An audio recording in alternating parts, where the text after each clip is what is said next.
কারো হাতে পলো, কারো হাতে জালসহ মাছ ধরার নানা উপকরণ। সূর্যোদয়ের সঙ্গে সঙ্গে বিলপাড়ে হাজির হাজারো মানুষ। উপলক্ষ একসঙ্গে দল বেঁধে মাছ শিকার। মাছ ধরার এই লোকজ রীতির নাম বাউত উৎসব। এমন চিত্র পাবনার ভাঙ্গুড়া উপজেলার রুহুল বিলের, যেখানে ভিড় জমান দেশের বিভিন্ন প্রান্ত থেকে আসা শৌখিন নারী মাছ শিকারীরা।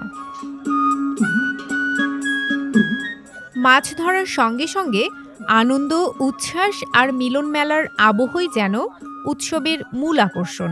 পাবনা, নাটোর, সিরাজগঞ্জ, টাঙ্গাইল, ঢাকা, কুষ্টিয়া সহ দেশের বিভিন্ন জেলা থেকে মৎস্য শিকারীরা আসেন বাউত উৎসবে অংশ নিতে। শত বছরের গ্রামীণ ঐতিহ্যবাহী উৎসবে আসতে পেরে খুশি মৎস্য শিকারীরা। এখান থেকে সারা রাত দেখা যায় লোকারণা থাকছে সবসময়, কিন্তু এখন বর্তমানে মাছ নাই দেখে লোকজন খুব কম হয়। বহু দূর থেকে, ঢাকা থেকে আসে, রাজশাহী থেকে আসে, এরকম বহু দূর দূর থেকে আসে। সারা বিল পড়িয়ে রয়েছে, মানুষ আসে বছর বছর এইভাবে আসে। প্রত্যেকবারে আমি এখানে আসি, অনেক ভালো লাগে আর কি মাছ মারতে। তার সঙ্গে আমার ছোট ভাই আছে, আমার বাবা আছে, আমার কাকা আছে, সবাই আসছে। মাছ পাওয়া যায়, আনন্দ ভালো, আনন্দের জন্য আসা। মাছ পাওয়া না পাওয়ার আক্ষেপ নয়, একসঙ্গে মাছ শিকারই প্রধান আনন্দ সবার কাছে। তবে অনেকেরই অভিযোগ, বিলে আর আগের মতো মাছ নেই। অসাধু মৎস্যজীবীরা সুতির জাল, চায়না দুয়ারি সহ নিষিদ্ধ উপকরণ ব্যবহার করায় কমে গেছে মাছের উৎপাদন। এ বিষয়ে সরকারকে পদক্ষেপ গ্রহণের দাবি তাদের।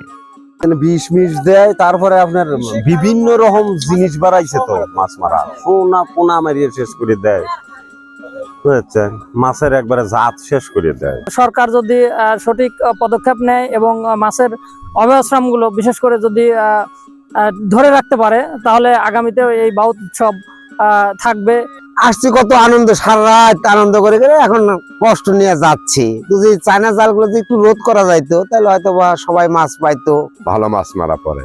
কিন্তু সেইগুলো আজকে যে এরা ভাঙেতে চলে যাবে, বিল যারা ডাকে লিছে, ওরা মেডিসিনের দ্বারা কালকে এসে পানির পোকা পাওয়া যাবে। সরকারের কাছে দাবি হচ্ছে যাতে অন্য বছরের ন্যায়, যেমন যে কারেন্ট জালগুলো আমাদের এখানে আসছে, এই কারেন্ট জালগুলো যাতে বন্ধ হয়ে যায়।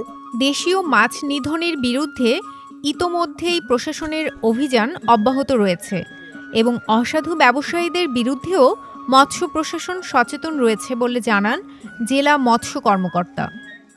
দেশীয় প্রজাতির মাছ সংরক্ষণের জন্য যে আপনার ওই বিলে আমরা একটা অভয়াশ্রমকে তৈরি করেছি। অভয়াশ্রমের নির্ধারিত এরিয়া বাদে তারা মাছ ধরবে। এইভাবে আমরা দেশীয় প্রজাতির মাছ যেন পুরো বিলুপ্ত হইতে না পারে এবং উৎপাদন বৃদ্ধি পেতে পারে, যার জন্য আমরা অভয়াশ্রম তৈরি করে একটা নির্ধারণ করে দিচ্ছি যে ওই এলাকার মধ্যে মাছ ধরতে পারবে না, এর বাইরে পারবে। বাউত উৎসব শুধু একটি মাছ ধরার আয়োজন নয়, এটি গ্রামীণ জীবনের সামাজিকতার প্রতীক। ঐতিহ্যবাহী এই বাউত উৎসব যেন টিকে থাকে, এমন প্রত্যাশা সবার।